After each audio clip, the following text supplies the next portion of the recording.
여러분 안녕하세요. 피스 클리닉에서 함께 나누는 건강한 삶에 관한 이야기 시간입니다. 오늘은 한의 전문의신 좌윤 선생님께서 최신 요통에 의해 그 두 번째 시간으로 요통 환자들이 알아야 될 세 가지 사항에 관해서 이야기해 주시겠습니다. 선생님 네, 안녕하세요. 안녕하세요. 네, 저희가 지금 요통에 관해서 5주 프로젝트로 지금 진행하고 있는데 오늘 그 두 번째 시간이 네, 되었습니다. 오늘 선생님께서 요통 환자들이 알아야 할 세 가지 사항에 대해서 이야기해 주신다고 했는데 네, 그럼 제일 첫 번째로 어떤 것이 알아야 될지 설명을 좀 해주세요, 네. 선생님. 첫 번째는 가장 중요한 것이기도 하고요. 사람들이 깊이 마음에 새겨야 되는 것인데 그것은 치료가 간단하지 않다는 겁니다. 대부분의 병들, 특별히 요통을 여러분이 앓고 있다면 머릿속에 새기셔야 됩니다.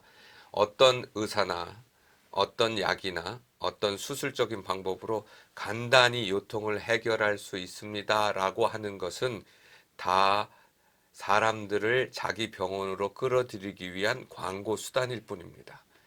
만약에 간단한 수술이나 간단한 어떤 방법을 통해서 요통이 고쳐졌다면 많은 사람들이 요통으로 고생할 수 있는 상황이 벌어지지 않고 있을 거예요.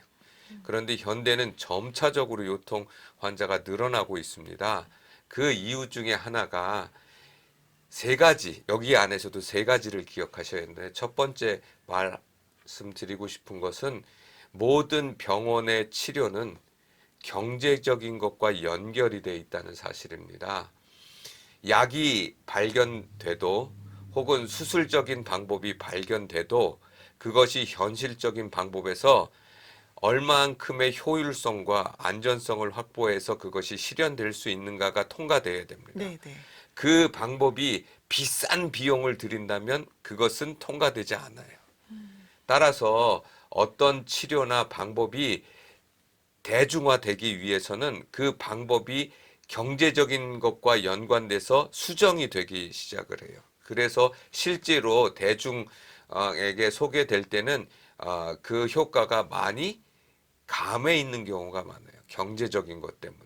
두 번째는 치료라고 하는 것은 간단하지 않은 이유가 사람마다 조건이 다 달라요. 그 네. 사람이 가지고 있는 만성 질환도 다르고요. 체질도 다르고요.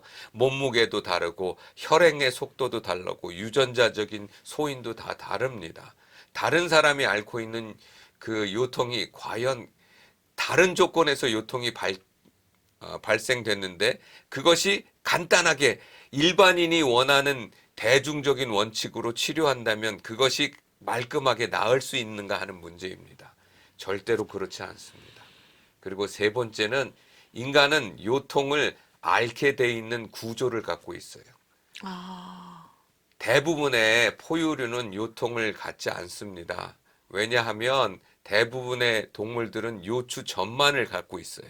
네. 그런데 인간은 요추 전만을 잘 잃어버릴 수 있는 구조를 갖고 있기 때문에 요통의 기본은 요추가 전만, 그러니까 앞쪽으로 이렇게 휘어. 약간 휘어 네, 있거든요. 그 구조가 돼야 요통이 발생하지 않아요. 네. 그런데 좌식 생활을 하면 앉아 있는 것이 되면 그 요추가 휘어 있지 않고 일자가 되거나 역시자가 되는 경우가 많기 때문에 그 음, 안에 있는 디스크나 아니면 인대나 신경로가 압박을 받게 돼 있고 발생할 수밖에 없고 그것은 여러 종류의 화학적인 반응에 의해서 일어나기 때문에 치료가 결코 간단하지 않습니다. 따라서 네. 이런 거를 모르고 그냥 의사가 이야기한다고 간단하게 치료할 수 있습니다. 라고 이야기하는 거는 급성인 경우 잠깐 경우엔 가능하지 모르지만 대부분의 요통이 만성화되어 있기 때문에 그렇죠. 결코 치료가 간단하지 않다는 사실입니다. 네. 우리 요통 환자들 잘 들어주셨으면 좋겠습니다. 요통 치료는 결코 단순하거나 간단한 방법으로 치료가 이루어지기가 쉽지 않다라는 것을 또 유념해 주셨으면 좋겠는데, 그럼 두 번째 사항은 뭘까요, 선생님? 예, 이건 굉장히 어려운 내용인데요. 요통 환자들이 가장 많이 가는 과들은 대부분 다 외과입니다. 네. 그러니까 정형외과, 정형외과요. 그 네. 다음에 신경외과, 네. 아니면 뭐 성형외과도 갈 수 있고요. 아, 그렇지만 그 인간의 몸이라는 것이 의료가 생겼을 때 내과와 외과가 생기지 않았어요. 근데 이 발생하다 보니까 이걸 분과를 시킨 거거든요. 네, 네. 그래서 점점 분과가 되다 보니까 이제는 너무나 많은 분과가 생겨서요. 그렇죠. 그 전문적이긴 됐지만 몸을 전체적으로 보는 눈들이 별로 없습니다. 네. 그리고 의사들도 자기 분야에는 전문적으로 알지만 조금만 과를 바꿔서 생각해 보면 모르는 경우가 대부분입니다. 네. 따라서 만성 요통을 갖고 있는데 수술을 권한다든가 여러 가지 치료를 할 때 외과적인 측면의 설명만 들으시면 안 되고요. 내과적인 설명도 들으셔야 합니다. 우리의 몸은 구조만 갖고 있는 것도 아니고 또 그 구조를 먹여 살리기 위해서 핏줄과 신경과 림프라고 하는 것과 호르몬이라는 것과 면역 체계라고 하는 것이 함께 작용하고 있기 때문에 만성화된 요통은 중력적인 문제와 염증이라는 문제를 같이 갖고 있어요.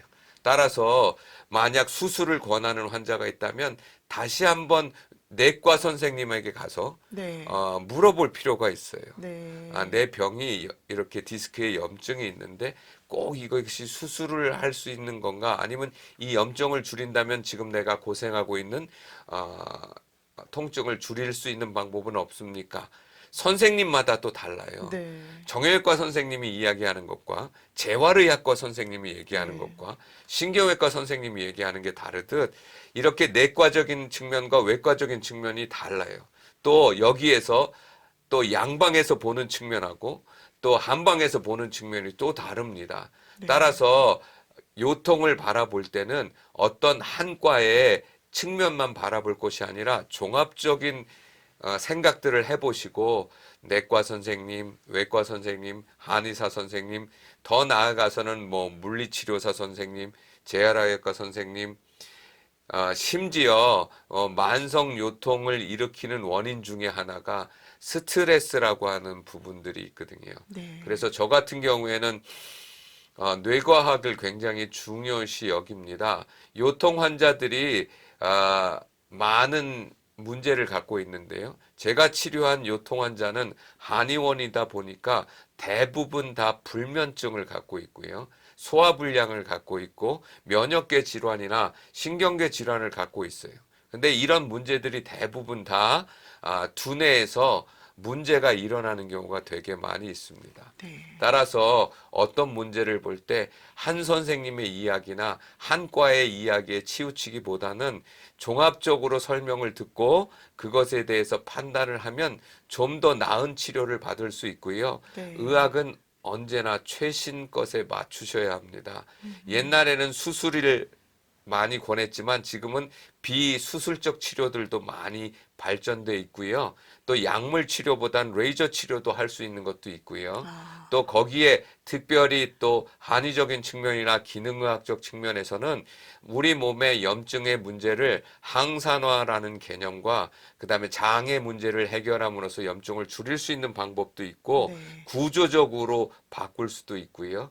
또 생활 습관을 바꾸어서도 바꿀 수 있습니다. 따라서 한 과로 보거나 단기간으로 보지 마시고 이런 특별히 내과와 외과 혹은 양방과 한방에 대한 두 시각들을 종합해서 보시면 좀 더 탁월한 선택을 하실 수 있습니다. 네. 그럼 선생님 마지막으로는 어떻게 예, 알을 수 이거는 있을까요? 이제 요통의 구체적인 건데요.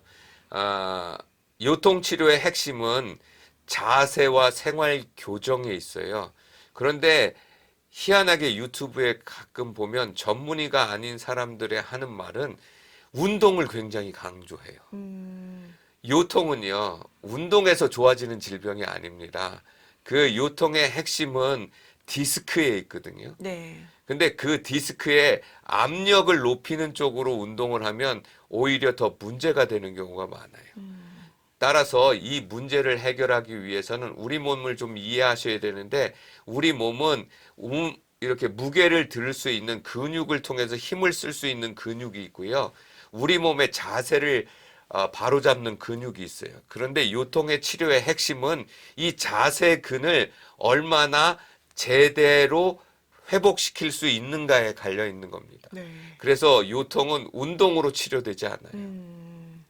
오히려 운동을 해서 요통을 증가시키는 경우가 되게 많이 있습니다. 네. 자세근에 대한 전문적인 지식이 있어야 되는 것이지 자꾸 스쿼트 아니면 뭐 또 어떤 잘못된 스트레칭. 사람들은 네. 스트레칭보다 이렇게 몸을 요가에서 고양이 자세 네, 네. 이거 하면 디스크의 압력이 어마어마하게 높아집니다. 네. 그리고 또 헬스장에 가서 허리 근육을 강화시킨다는 운동들을 하게 되는데 그거는 젊거나 아니면 그것이 초기거나 아니면 그 사람의 상황에 따라 약간의 도움을 될 수 있지만 대부분의 요통은 가지고 있는 자세근의 문제이고 인대의 문제예요. 따라서 만성 요통을 가지고 있는 사람은 내가 어떻게 하면 그 척추를 그 요추 전만을 유지할 수 있도록 할 수 있을 것인가와 또 내가 어떻게 하면 신전이라고 하는 이 등에 있는 근육을 늘릴 수 있는 방향으로 할 수 있는 것인가에 대한 문제들을 생각해 보셔야지 자꾸 허리를 앞뒤로 구부리면 그 문제에 인해서 이 디스크가 그 터져버리는 경우가 많고요. 네. 여러분이 한 가지 아셔야 될 건 디스크에는 혈관이 연결되어 있지 않습니다. 따라서 그 디스크 옆에 붙어 있는 척추 옆에 붙어 있는 자세근이나 기립근들은요, 굳어버리게 되면 그 디스크에 영향을 공급하지 못해요. 디스크는 확산이라고 하는 삼투압에 의해서 영향을 공급받거든요. 네. 따라서 자세근이 굳어지는 것을 방지하기 위해서 등허리 근육이나 척추 기립근들을 신전시키는 것이 굉장히 중요합니다. 아. 따라서 구부리는 자세보단 늘 피는 자세를 많이 해야 되고 네. 이것을 일부 양방 의사들은 척추 위생이라는 말로 많이 표현하기도 합니다. 네. 따라서 여러분들이 자세를 바로잡는 게 굉장히 중요하다는 사실. 뭔 운동을 해서 절대로 허리는 좋아지지 않습니다. 건강한 사람이 허리 근육을 기르는 건 괜찮지만 네. 만성 요통이 있는 사람이 운동을 해서는 안 되고요. 한 가지 또 아셔야 될 것은 우리 디스크는요, 만약 탈출했다면 1년 반 정도 되면 18개월 정도 되면 회복이 가능합니다. 아. 그런데 문제는 많은 사람이 운동을 해서 계속 찢어요. 아. 그래서 될 수 있으면 허리는 통증이 있을 때 움직이면 안 되는 겁니다. 네. 이 사실이 밝혀진 지가 얼마 되지 않아 옛날에는 뭐 허리 근육 강화 운동을 하는 경우가 되게 많아요. 막 계단을 오르락 내리락 하고 그 허리에 좋다고 그러고 열심히 걸어 다녀요. 네. 그러면 다 찢어버립니다. 아. 그러면 그 수액이라는 것이 디스크에서 빠져나오고 그것이 신경을 압박하고 신경을 녹이기 때문에 대단한 통증으로 발생을 하게 됩니다. 따라서 허리 요통을 고치고자 원한다면 바른 자세를 갖는 게 중요합니다. 그 중에 두 가지인데요.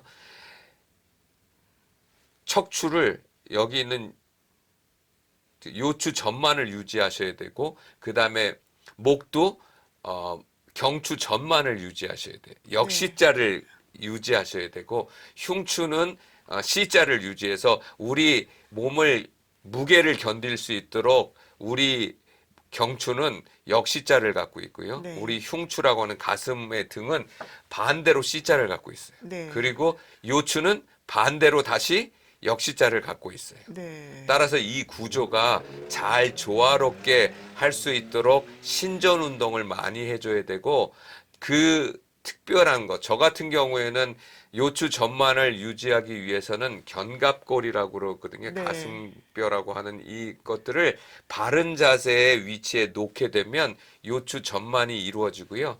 조금 이상한 말이지만 항문 조이기를 하면 약간의 요추 전만을 유지하는 데 대단히 도움이 되고 나중에 설명할 텐데 복압을 조절할 수 있는 능력이 생기면 요추 전만을 치료하는 데 많이 도움이 됩니다. 네. 따라서 이런 거에 대한 지식을 가지셔야지 자꾸 운동하는 거, 피트니스 센터, 요가 센터, 마사지 그 분들이 가지고 있는 분야의 지식은 있을지 모르지만 요통에 대한 전문적인 지식이 없기 때문에 자칫 잘못하면 운동을 강조하게 돼요. 네. 그러면 오히려 더 많은 어려움을 갖게 되니 항상 생활 습관과 요추 전만을 유지할 수 있는 방법들을 잘 연구하셔서 여러분의 요추를 평생 수술하지 않고 돌아가실 때까지 잘 유지하는 그런 생각들을 해보시는 것이 좋습니다. 네. 오늘은 요통 환자들께서 알기 쉽게 선생님이 이야기를 해주셨는데요. 오늘 이 영상이 여러분들께 많은 도움이 되셨기를 바라면서 여기서 인사를 드리도록 하겠습니다. 선생님 예, 감사합니다. 감사합니다.